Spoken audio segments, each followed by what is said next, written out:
जिस देश का राजा सवेरे से शाम तक ये सोचेगा कि मैं फर्जी केस में लोगों को कैसे पकड़ूं, वो देश कैसे तरक्की कर सकता है?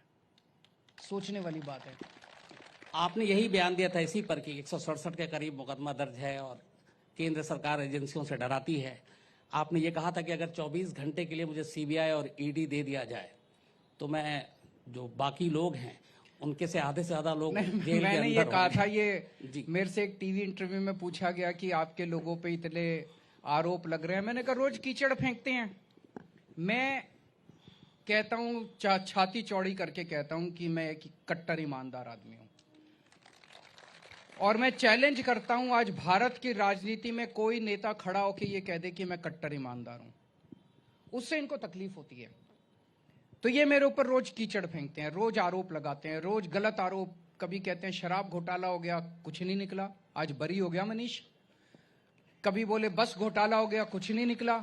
कभी कहते हैं स्कूल घोटाला हो गया, उसमें भी कुछ नहीं निकला। 4 साल हो गए स्कूल घोटाले पे जांच करते करते, इनको कहीं कुछ नहीं निकला। तो रोज ये झूठे सच्चे आरोप लगाते हैं।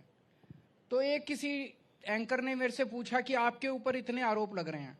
मैंने कहा 24 घंटे मेरे को ईडी और सीबीआई दे दो, आधे से ज्यादा बीजेपी वाले जेल में ना हो तो मेरे को कह देना। इन्होंने तो सच्चे कुकर्म कर रखे हैं, असली में कर रखे हैं। हमने तो कुछ नहीं किया, ये को फेंक रहे। मैं आपको एक छोटा सा उदाहरण देता हूं। जैसे हमारे देश में कई अरबपतियों खरबपतियों ने बैंकों से लोन लिए, हजारों करोड़ के। किसी ने 10,000 करोड़ का लोन लिया, किसी ने 15,000 करोड़ का लोन लिया। जब लोन वापस करने की बात आई तो इनकी नीयत खराब हो गई। तो सब लोग प्रधानमंत्री जी के पास गए, बोले हमारे लोन माफ करो।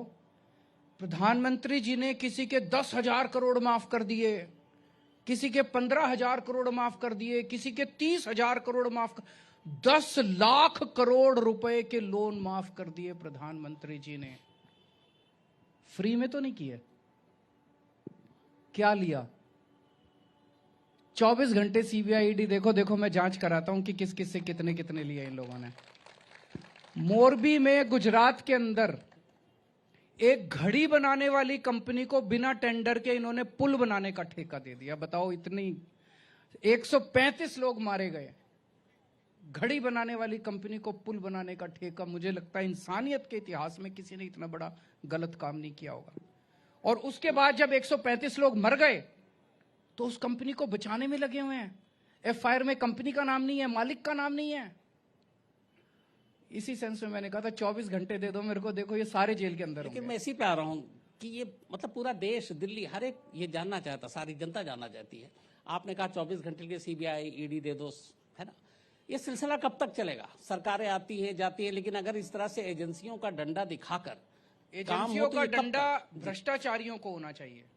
आज एजेंसियों का डंडा भ्रष्टाचारियों को नहीं है, ईमानदार लोगों को है। ये लोग विजय माल्या को देश से भगा देते हैं, नीरव मोदी को देश से भगा देते हैं, मोरबी के हत्यारों को बचाने की कोशिश करते हैं। वो इनकी नजरों में सारे ईमानदार हैं। मनीष सिसोदिया जो कि इस देश के गरीब बच्चों का भविष्य बनाने की कोशिश कर रहा है, वो इनकी नजरों में बेईमान है। मोरबी का पुल टूटता है, घड़ी बनाने वाली कंपनी को पुल बनाने का ठेका दे देते हैं और कहते हैं केजरीवाल भ्रष्टाचारी है, कहते हैं सतिंदर जैन भ्रष्टाचारी है। कौन यकीन करेगा? कोई यकीन नहीं कर रहा। आप भ्रष्टाचार के खिलाफ नहीं लड़ रहे, आप केजरीवाल के खिलाफ लड़ रहे हो।